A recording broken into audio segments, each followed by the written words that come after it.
Hi everyone. நாம் இந்த வீடியோவில் வால்ட் விட்மன் எழுதின அவுட் ஆஃப் த கிரேடில் எட்லெஸ்லி ராக்கிங் அப்படிங்கிற போமோட சம்மரி அண்ட் அனாலிசிஸை பார்க்கலாம். வால்ட் விட்மன் ஒரு அமெரிக்கன் ரைட்டர். இவர் வாழ்ந்த காலகட்டம் 1819 to 1892. இனி இவரோட பயோகிராஃபியை நம்ம பார்க்கலாம். இவர் ஒரு அமெரிக்கன் போயட், எஸ்ஸேயிஸ்ட் அண்ட் ஜேர்னலிஸ்ட். இவர் May 31st, 1819 அன்னைக்கு நியூயார்க்கில் ஹண்டிங்டன் அப்படிங்கிற பிளேஸில் பிறந்திருக்கிறாரு. இவர் ஒரு ஜேர்னலிஸ்டாகவும் டீச்சராகவும் கவர்மெண்ட் கிளாக்காகவும் ஒர்க் பண்ணியிருக்கிறாரு. லீவ்ஸ் ஆஃப் கிராஸ் அப்படிங்கிறது இவர் எழுதின ஒரு பொயட்ரி கலெக்ஷன். இதை 1855 பப்ளிஷ் பண்ணியிருக்கிறாரு. ஆப்ரஹாம் லிங்கன் கொல்லப்பட்டதுக்கு அப்புறமா O captain my captain, when lilacs last in the dooryard bloomed அப்படிங்கிற 2 போமும் ஆப்ரஹாம் லிங்கனை பற்றி எழுதியிருக்கிறாரு. இவர் March 26, 1892 அன்னைக்கு தன்னோட 72 இயர்ஸ் ஓல்டில் இறந்து போயிருக்கிறாரு. இனி இவர் எழுதின out of the cradle endlessly rocking அப்படிங்கிற போம் பற்றி ஒரு சின்ன இன்ட்ரடக்ஷன் பார்க்கலாம். இந்த போமை முதல்ல சாட்டர்டே பிரஸ் அப்படிங்கிற நியூயார்க் வீக்லி லிட்டரரி நியூஸ் பேப்பரில் December 24, 1859 எடிஷனில் ஏ சைல்ட்ஸ் ரெமினிசன்ஸ் அப்படிங்கிற டைட்டிலில் பப்ளிஷ் பண்ணியிருக்கிறாரு. அதுக்கு அப்புறமா 1860 தன்னோட லீவ்ஸ் ஆஃப் கிராஸ் அப்படிங்கிற பொயட்ரி கலெக்ஷனில் சி ட்ரிஃப்ட் அப்படிங்கிற செக்ஷனுக்கு கீழே a word out of the sea அப்படிங்கிற டைட்டிலில் இந்த போயமை பப்ளிஷ் பண்ணியிருக்கிறாரு. இந்த போமோட செட்டிங் என்னன்னு பார்த்தா கடலும் கடல் பக்கத்தில் உள்ள இடமும் தான். இந்த போமோட ஸ்பீக்கர் யார் அப்படின்னா இந்த ஆத்தர், அதாவது விட்மன் தான். இந்த போமில் சம்மர் சீசனில் நடக்கக்கூடிய ஒரு இன்சிடெண்ட்டை பற்றி போயட் டிஸ்கிரைப் பண்ணியிருக்கிறாரு. இவர் அப்போ ஒரு ஸ்மால் பாயாக இருந்தாராம்.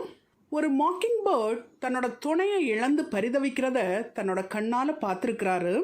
அதை தான் தன்னோட இந்த போமில் டிஸ்கிரைப் பண்ணியிருக்கிறாரு.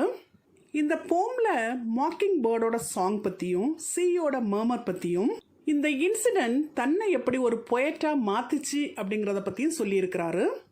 இந்த ஸ்மால் பாய் எப்படி impact of nature on human சோலை ரெகக்னைஸ் பண்ணிக்கிட்டான் அப்படிங்கிறத பற்றியும் அவனுக்குள்ள உதயமான கான்ஷியஸ்னஸ் பற்றியும் சொல்லியிருக்கிறாரு. இனி இந்த போமோட சம்மரியை நம்ம பார்க்கலாம். இந்த போமோட ஸ்பீக்கர் இப்போ ஒரு க்ரோன் அப் மேன். இவர் தன்னோட யங் ஏஜில் சம்மர் சீசனில் நடந்த ஒரு இன்சிடெண்ட்டை ரீகால் பண்ணி பார்க்குறாரு. இப்போது அவர் ஒரு க்ரோன் அப் மேனாக கடற்கரை ஓரமாக போய் நின்று நான் ஸ்டாப்பாக அடிச்சுக்கிட்டு இருக்கக்கூடிய கடல் அலைகளை பார்க்குறாரு. அப்போது அவருக்கு பழைய மெமரி எல்லாம் வருது. இவர் ஒரு சின்ன பையனாக இருந்தப்ப மிஸ்ட்ரி ஆஃப் லைஃப் அண்ட் டெத்தை தேடி அங்கு இங்குமா வெறும் தலையோடும் வெறும் காலோடும் அலைஞ்சு திரிஞ்சதை நினச்சி பார்க்குறாரு. இப்போது அவருக்கு கடற்கரையோரமாக நடந்த தன்னோட பாஸ்ட் எக்ஸ்பீரியன்ஸ் ஒன்று ஞாபகத்துக்கு வருது. அது ஒரு மே மாதம். நியூயார்க்கில் இருக்கக்கூடிய போமனாக் ஷீஷோர் முழுக்க லைலாக்ஸ் ஃப்ளவர்ஸ் பூத்து குலுங்குது. அப்போது நம்மளோட ஸ்பீக்கர் ஒரு சின்ன பையனாக இருக்கிறாரு. அவர் அந்த போமனாக் ஷீஷோரில் அலபாமாவிலேருந்து வந்து கூடுகட்டு வாழ்ந்துக்கிட்டு இருக்கக்கூடிய 2 மாக்கிங் பேர்ட்ஸை பார்க்குறாரு. அந்த மாக்கிங் பேர்ட்ஸை தான் ஃபெதர்ட் கெஸ் ஃப்ரம் அலபாமான்னு சொல்லியிருக்கிறாரு. இந்த 2 பேர்ட்ஸையும் அவர் டெய்லி பார்ப்பாராம். மேல் பேர்டு அங்கே இங்கேயுமா பறந்துக்கிட்டே இருக்குமா, ஃபீமேல் பேர்டு அந்த கூட்டுக்குள்ளே உட்கார்ந்துருக்குமா. அந்த 2 பேர்ட்ஸும் எப்போவுமே ஒன்றா சேர்ந்து பாடிக்கிட்டே இருக்குமா. அதாவது அவை தங்களோட காதலை பாடலாக பாடிக்கிட்டே இருக்குமா. திடீரென ஒரு நாள் அந்த ஃபீமேல் பேர்ட் காணாமல் போயிடுச்சான். அந்த பேர்டுக்கு என்ன ஆச்சு அப்படின்னு சொல்லி அதோட மேல் பேர்டுக்கு தெரியாதான். ஒருவேளை அந்த ஃபீமேல் பேர்டை யாரும் கொன்றிருப்பாங்களோ என்னமோ அது அந்த மேல் பேர்டுக்கு தெரியாது. அந்த ஆண் பறவையானது தன்னோட துணையான பெண் பறவை வரும்னு எதிர்பார்த்து காத்துக்கிட்டே இருக்குது. ஆனால் அந்த பெண் பறவை திரும்பி வரவே இல்லை. அந்த ஆண் பறவையானது தன்னோட பெண் பறவையின் பிரிவை எண்ணி பாடலாக பாடிக்கிட்டே இருக்குது. அது வீசக்கூடிய காற்றை பார்த்து சொல்லுது, I wait and I wait till you blow my mate to me. அதாவது நீ என்னோட துணையை என்கிட்ட கொண்டு சேர்க்குற வர நான் வெயிட் பண்ணிக்கிட்டே இருப்பேன் அப்படின்னு சொல்லி காற்றை பார்த்து சொல்லுது. இந்த ஆண் பறவையோட சோக பாடல் பக்கத்தில் இருக்கக்கூடிய கடலில் உள்ள வேவ்ஸோட ஒன்றா மிக்ஸ் ஆகி அந்த கடல் அலைகள்ல இருந்து டெத் டெத் அப்படிங்கிற வேர்ட் நான்ஸ்டாப்பாக கேட்டுக்கிட்டே இருக்குதாம். அந்த மாக்கிங் பேர்டோட சாங்கை இந்த பையனால் ஈஸியாக அண்டர்ஸ்டாண்ட் பண்ண முடியுதாம். அவன் அந்த பேர்டை மை பிரதர்னு சொல்கிறான். தன்னோட துணையை இழந்த அந்த ஆண் பறவை தன்னோட பெண் பறவை மேலே வச்சிருக்கக்கூடிய அந்த காதலும் கடல் அலைகள்லேருந்து வரக்கூடிய எக்கோயிங் சேட்னஸும் இந்த சின்ன பையனோட மனசை ரொம்பவும் பாதிச்சான். இதெல்லாம் இந்த பையனுக்குள்ளேயும் பல பாடல்கள் உருவாக காரணமாக இருந்துச்சான். அவனை அறியாமலேயே அவனுக்குள்ளேருந்து நிறைய கவிதைகள் எழ ஆரம்பிக்குது. இப்போது அவன் தன்னை ஒரு பாட் அல்லது பொயட் அப்படின்னு சொல்லி ரியலைஸ் பண்ண ஆரம்பிக்கிறான். தன்னோட துணையை இழந்த பறவையோட சோகமும் அதோட சோக பாடலும் இந்த பையனோட மனசில் ஆழமாக பதிஞ்சு பெரிய தாக்கத்தை உண்டாக்குது. இந்த ஆண் பறவைக்கோ தான் பார்க்கக்கூடிய ஒவ்வொரு ஷேடோவும், அதாவது ஒவ்வொரு நிழலும் தன்னோட பெண் பறவையை பார்த்த மாதிரியே இருக்குதாம். அந்த மேல் பேர்ட் சொல்லுதான், நம்ம இதுவரை ஒன்றா இருந்தோம், இனி we two are together no more அப்படின்னு சொல்லுதான். அதாவது நம்ம இதுவரை ஒன்றா இருந்தோம், இனிமேல் நம்ம 2 பேரும் ஒன்றா இருக்க முடியாதுன்னு சொல்லி அது சோகமாக பாடுதான். இந்த பறவையோட இந்த சோக பாடலானது பக்கத்தில் இருக்கக்கூடிய கடலில் பட்டு எக்கோ ஆகுதாம். அந்த கடலை த ஃபியர்ஸ் ஓல்ட் மதர் அப்படின்னு சொல்லி பொயட் சொல்லியிருக்கிறாரு. இந்த போமில் பொயட் சீய ஃபியர்ஸ் ஓல்ட் மதர் அப்படின்னும் த சாவேஜ் ஓல்ட் மதர் அப்படின்னு சொல்லியிருக்கிறாரு. சீயோட வேவ்ஸ்லேருந்து டெத் டெத் அப்படிங்கிற வேர்ட் நான்ஸ்டாப்பாக கேட்டுகிட்டே இருக்குதான். இந்த சின்ன பையன் கடலை பார்த்து கேட்குறான், எனக்கு இந்த வாழ்க்கையோட அல்டிமேட் மீனிங் தெரியணும்னு கேட்குறான். எல்லாத்தையும் விட சுப்பீரியரான ஃபைனல் வேர்ட் என்ன, அதோட மீனிங் என்ன அப்படின்னு சொல்லி கடலை பார்த்து கேட்குறான். அப்போது அந்த கடல் இவனை பார்த்து சொல்லுதான், அந்த டெலிஷியஸ் வேர்டு என்ன அப்படின்னா டெத் அப்படின்னு சொல்லுதான். அதாவது டெத்து தான் சுப்பீரியர் டு ஆல், அது மாதிரி இதுதான் ஃபைனல் வேர்டு அப்படின்னு சொல்லுதான். இந்த போமில் வரக்கூடிய பேர்ட் ஒரு சாலிட்டரி சிங்கர். இது இந்த பையனோட கான்ஷியஸ்னஸை ப்ரொஜெக்ட் பண்ணுதான். இந்த கடலானது ஒரு தொட்டில் ஆட்டக்கூடிய ஒரு ஓல்ட் உமன் மாதிரி இந்த பையனோட காதுகளுக்குள்ள டெத் அப்படிங்கிற கீவேர்டை விஸ்பர் பண்ணிச்சான். அதாவது டெத்து தான் சுப்பீரியர் டு ஆல் அப்படின்னு சொல்லி இந்த பையனுக்கு உணர வச்சுச்சான். இதோட இந்த பாடல் முடியுது. நம்ம இதுவரை இந்த போமோட சம்மரியை பார்த்தோம். இனி இதோட அனாலிசிஸை நம்ம பார்க்கலாம். இந்த போமை விட்மன் 1859 எ சைல்ட்ஸ் ரெமினிசன்ஸ் அப்படிங்கிற டைட்டிலில் எழுதியிருக்கிறாரு.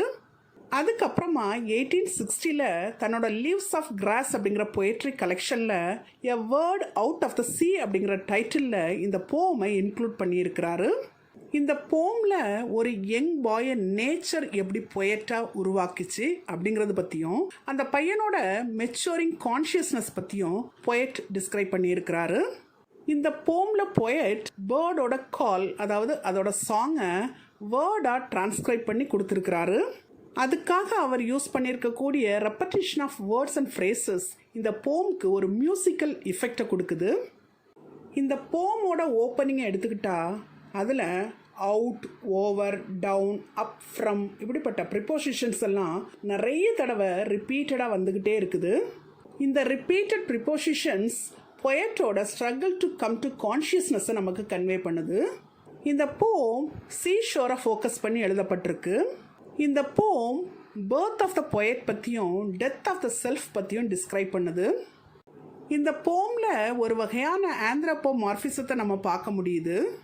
அதாவது விட்மன் மாக்கிங் பேர்டோட மவுத்துக்குள்ள வேர்ட்ஸை லிட்டரலாக புகுத்தி இருக்கிறாரு. மாக்கிங் பேர்டோட சாங்குக்கு இவர் லிட்டரல் மீனிங் கொடுத்துருக்கிறாரு. இந்த போமில் யங் ஸ்பீக்கருக்கு அவரோட experiences essential unity of all திங்ஸை ரிவீல் பண்ணியிருக்கு. எஸ்பெஷலாக லைஃப் அண்ட் டெத்தை அது சொல்லி கொடுத்துருக்கு. இந்த போமில் பேர்ட், பாய், சி இப்படிப்பட்ட இமேஜஸையும் பொயட் யூஸ் பண்ணியிருக்கிறாரு. ஒப்பேரா ஃபார்மில் இன்ஃப்ளூயன்ஸ் ஆஃப் மியூசிக்கே நம்ம இந்த போமில் பார்க்க முடியுது. இந்த போமை பொயட் அவருக்கு நெருக்கமான யாரோ ஒருத்தங்களோட இறப்பை மோன் பண்ணுறதுக்காக எழுதப்பட்ட எலிஜனும் நம்ம எடுத்துக்கலாம். இந்த போமோட பேசிக் தீம் என்னென்னா relationship between suffering and art. ஒரு ஸ்மால் பாய் தன்னோட experience of love and death மூலம் எப்படி ஒரு பொயட்டாக மெச்சூர் ஆகிறான் அப்படிங்கிறத தான் இந்த போம் நமக்கு காமிக்குது. இந்த போம் மூலம் பொயட் என்ன சொல்லியிருக்கிறார் அப்படின்னா, ஃப்ரஸ்ட்ரேஷன்ஸ் மூலம் வர்றது தான் ஆர்ட். அதாவது ஃப்ரஸ்ட்ரேஷன்ஸோட வெளிப்பாடு தான் ஆர்ட். அந்த ஃப்ரஸ்ட்ரேஷன்னால் வரக்கூடிய ஸ்ட்ரெஸ் அண்ட் ஸ்ட்ரெயினில் இருந்து விடுதலை கொடுக்கக்கூடியது தான் டெத் அப்படின்னு சொல்கிறாரு. இந்த போமானது பொயட்டோட சைல்ட்ஹுட் டேஸோட ரெக்கலெக்ஷன் தான். இந்த போமானது பொயட்டோட கான்ஷியஸ்னஸோட வளர்ச்சியை நமக்கு எடுத்து காமிக்குது. அது மட்டும் இல்லை, இந்த போமில் மெமரி ஒரு இம்பார்ட்டன்ட் பார்ட் ப்ளே பண்ணுது. இது triumph of eternal life over டெத்தை நமக்கு அசர்ட் பண்ணுது. இந்த போமில் பொயட் டெத் அப்படிங்கிற வார்த்தையை டெலிஷியஸ்னு சொல்லியிருக்கிறாரு. ஏன்னா ஒவ்வொருத்தரோட ரீபர்த்துக்கும் அந்த டெத்துங்கிறது இம்பார்ட்டண்ட்டான ஒன்று. அதனால தான் டெலிஷியஸ் அப்படிங்கிற வேர்டை டெத்துக்கு யூஸ் பண்ணியிருக்கிறாரு. இந்த போமில் வரக்கூடிய ஸ்மால் பாய் சி கிட்ட இருந்து தெரிஞ்சுக்கிட்ட சீக்ரெட் ஆஃப் லைஃப் என்ன அப்படின்னா recurrent pattern of birth, death and rebirth. அதாவது வாழ்க்கை அப்படிங்கிறது பர்த், டெத், ரீபர்த் இதோட சுழற்சி தான் அப்படின்னு அவன் தெரிஞ்சுக்கிறான். இந்த போமோட டைட்டில் கூட சிம்பிள் ஆஃப் பர்த் தான். இந்த போமை 1859 ஃபர்ஸ்டாக பப்ளிஷ் பண்ணும்போது அதோட டைட்டில் எ சைல்ட்ஸ் ரெமினிசன்ஸ். அதுக்கப்புறமா 1860 அதோட title a word out of the sea அப்படின்னு மாற்றப்பட்டுச்சு. அப்புறம் 1871 இதோட title out of the cradle endlessly rocking அப்படின்னு சேஞ்ச் ஆகுது. இந்த ப்ரெசன்ட் டைட்டில் நமக்கு எதை சஜஸ்ட் பண்ணுது அப்படின்னா எ வேர்ட் ஃப்ரம் த சீ. அந்த வேர்ட் என்ன அப்படின்னா death. The sun and the moon, the land and the sea, the stars and the sea waves, இப்படிப்பட்ட சிம்பாலிக் சீனரியும் இந்த போயமில் நிறைய இருக்குது. இந்த போம் ரொம்பவும் மெலோடியஸாகவும் ரித்தமிக்காகவும் இருக்குது. இதை நம்ம ஏரியாவோட கம்பேர் பண்ணலாம். இந்த போமில் பொயட் டாக்டலிக் அண்ட் ட்ரோக்கைக் மீட்டரை யூஸ் பண்ணியிருக்கிறாரு. இது மோஷன் ஆஃப் த சீ வேவ்ஸையும் அதோட மீனிங்ஸையும் டிஸ்கிரைப் பண்ண ரொம்ப அப்ராப்ரியேட்டாக இருக்குது. அப்புறமா the bird's song, the waves murmur and the boy's emotions இப்படிப்பட்ட ஒரு கைண்ட் ஆஃப் ஹார்மனி ஆஃப் பார்ட்ஸையும் இதில் யூஸ் பண்ணியிருக்கிறாரு. இந்த போமோட பொயட் ஒரு chanter of pains and joys, அது மட்டும் இல்லை uniter of here and hereafter. நம்ம இதுவரை இந்த வீடியோவில் வால்ட் விட்மன் எழுதின out of the cradle endlessly rocking அப்படிங்கிற போமோட சம்மரி அண்ட் அனாலிசிஸை ரொம்ப டீட்டெயில்டாக பார்த்தோம். Thank you for listening. For more videos on English language and literature, subscribe and watch our YouTube channel English Language Waves.